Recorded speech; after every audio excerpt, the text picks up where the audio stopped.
Hi there, this is Kevin Darty, Education Director for the Ag in the Classroom program. And to say that we at Ag in the Classroom like books, that's an understatement.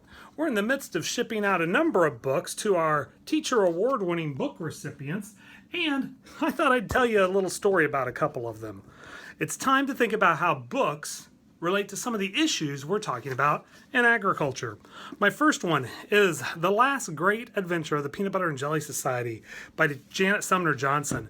Hunger is a big problem in the United States. Right now, about half the kids in the state of Illinois are eligible for free and reduced lunches.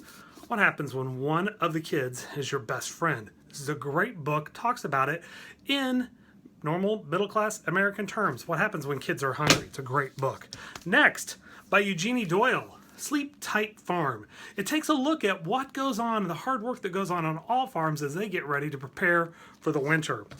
You know, in the last couple of weeks, we've heard a lot of unkind words. Here's a great book. It's called If You Plant a Seed. It's talking about being kind and what happens when you go with kindness. You're planting a seed of fruits and vegetables, but in the end, you're going to get kindness in return. A great book. The Flight of the Bumblebee. The Flight of the Bumblebee. This is a great book that looks at pollinators and what goes on with pollinators in agriculture. Realize that 1 out of every 3 bites you take, 1 out of every 3 bites of food you take came from pollination. Water is Water. This is a great picture book that talks about the water cycle. Beautiful lyrical poetry and the water cycle. You can't miss with this book. Other issues, we're talking about labor.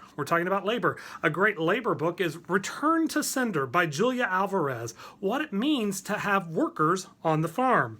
Biotechnology's in the mix, and you can't go wrong with biotechnology if you stop and think about where plants come from and how plant breeding, genetics, how it all started. It goes back to Gregor Mendel, the friar who grew peas.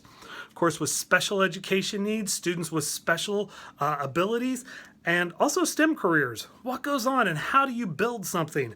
A great book, Temple Grandin, The Girl Who Loved Cows and Embraced Autism and Changed the World.